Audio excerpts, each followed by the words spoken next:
குழந்தை வரத்துக்காக அரச மரத்துக்கு புள்ள வரக்காது.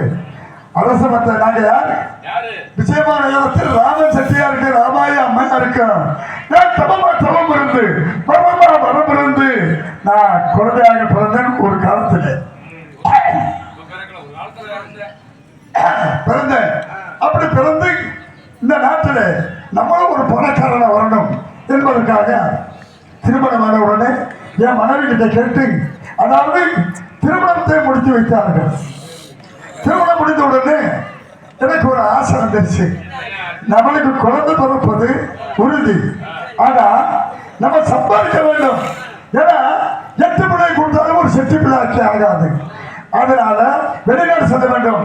வெளிநாடு சென்று முத்து பவனம் வைரீரு கோபதக மனையில் மாணிக்க புஷ்பராக என்று சொல்லப்பட்ட, அதாவது அதிகமான லாபம் பெறுவதற்காக நான் வெளிநாடு சென்றேன். எனக்கு இனிய நண்பரோடு நான் வெளிநாடு சென்று இவ்வளவு பொருள்களை சம்பாதித்தேன்.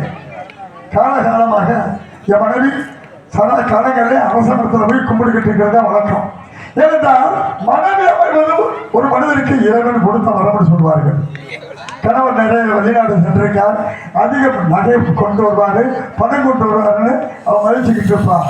ஆகையினால் அவளை பார்க்க வேண்டும், இல்லாத வாழ்க்கையை தொடங்க வேண்டும்.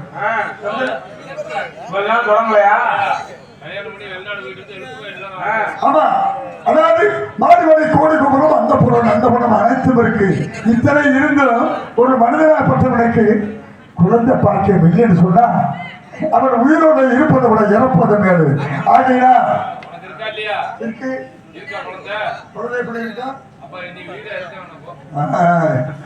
இப்படி 4 பேர் இருந்தாக்க எப்படியா இருக்க முடியும்?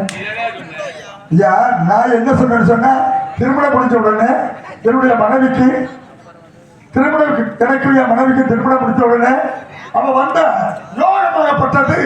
கோயிலுக்கு சென்று வெளியில வரும்போது எனக்கு பின்னாடியா யோகம் வந்துருச்சு. ஆமா, நான் வெளிநாடு சென்றேன், வியாபாரத்துக்கு சென்றேன். முத்து பவன வைரீரோ கோபதக மரகத மாணிக்க பசோடு சொல்லப்பட்ட, அதாவது நிறைய சம்பாதிக்கணும்னா அங்கே சென்றேன். இந்திய நபரோடு சேர்ந்து நிறைய சம்பாதித்தேன். அப்பொழுது பல கோடி ரூபாய்க்கு சொந்தக்காரனா இருக்கும். ஆமா, நம்ம குழந்தை நம்மளுக்கு இது என்ன வேட்டி? தங்க நிறமையா? ஆமா, அதனால மனமே பார்க்க வேண்டும், இல்லாத வாழ்க்கையை தொடங்க வேண்டும். இல்லைன்னா பங்காளியை அடிச்சுக்கிட்டு வெட்டிக்கிட்டு சென்று போயிடுவாங்க. ஆமா, அதனால என் மனைவியை பார்க்க வேண்டும். மனைவியை பார்த்து சந்தோஷப்படுத்தி அவசரப்படாதீங்க. நான் எவ்வளவு வெளியில இருக்கேன் தெரியுமா? ஆமா, பாராதிருப்பாரோ என் மனைவி வந்த மலர் கண்ணியவள் என்னோட சேர்ந்து இருப்பாரோ பாரதி.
என்னுடைய தாயந்தர்கள் எனக்கு திருமணம் முடித்து வைத்தார்கள்.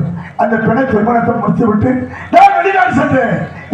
இவங்க பருவத்தில் சம்பாதிக்க வேண்டும். முதுமையான நேரத்தில் அந்த பொருள்களை வைத்து இன்னமும் நிறைய சம்பாதிப்பதற்காக என் மனைவி பார்ப்பதற்காக அதாவது தாய்நாடு வந்தேன். என்னுடைய மனைவியை பார்த்து அவளை கொஞ்சம் வேண்டும் குழா வேண்டும் இல்லாத வாழ்க்கையை தொடங்க வேண்டும். நம்மளுக்கு குழந்தை பாய்க்க வேணும். அதான உண்மை. அவள் வருகையை எதிர்பார்க்க வேண்டும். மனிதனை நீ வைத்து காத்துக் கொண்டிருக்கின்ற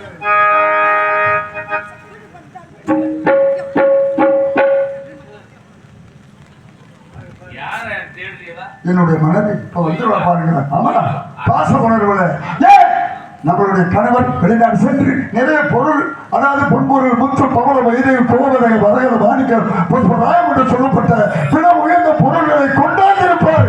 அவர் வரைய எதிர்பார்ப்புடன் பார்த்துக் கொண்டிருக்கின்றார். இப்ப வரலாறு வாருங்க. அதனால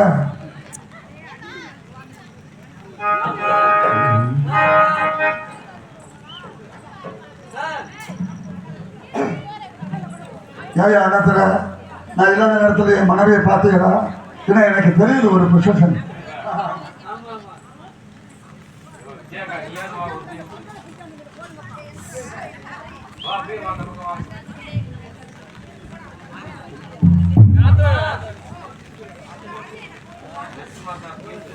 தங்கள் உரையை எப்போதும் எங்கள் உரையை எப்போதும் என் கண்கள் உறங்கிடுமா காதல் கண்கள் உறங்கிடுமா காதல் கண்கள் உறங்கிடுமா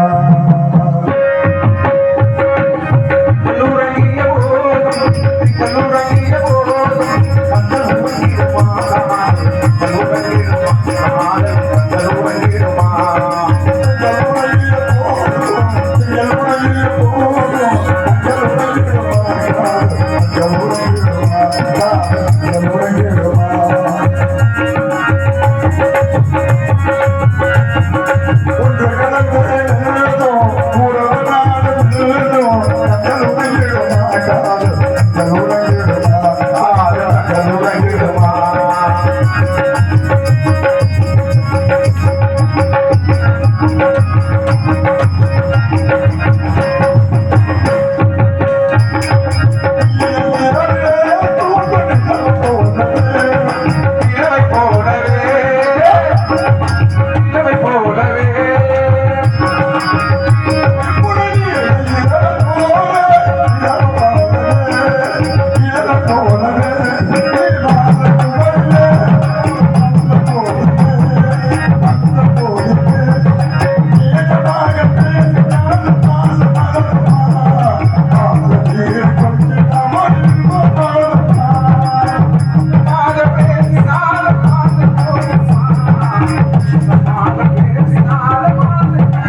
மனைவி கோயிலுக்கு சென்றதாக சொன்னார்கள். அவள் கோயிலுக்கு சென்று கோயிலில் அங்கிருந்து வரும்போது பாச உணர்வுகள் இருப்பார். அவளை பார்க்க வேண்டும், கேட்க வேண்டும். இளவ பருவத்திலே விட்டுவிட்டு சென்று இப்பொழுது அவளை வந்த உடனே கொஞ்சம் குழாவணும் இல்லாத வாழ்க்கை தொடங்க வேண்டும்.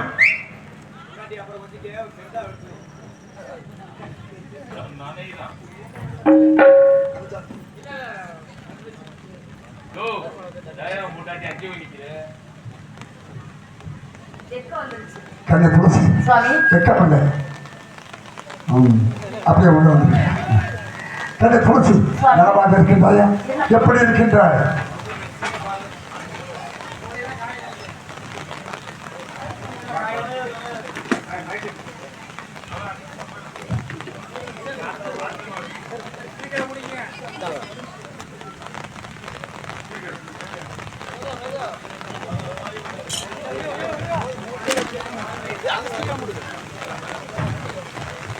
வெள்ளை பயிர் முளைக்கவே தெரியாது.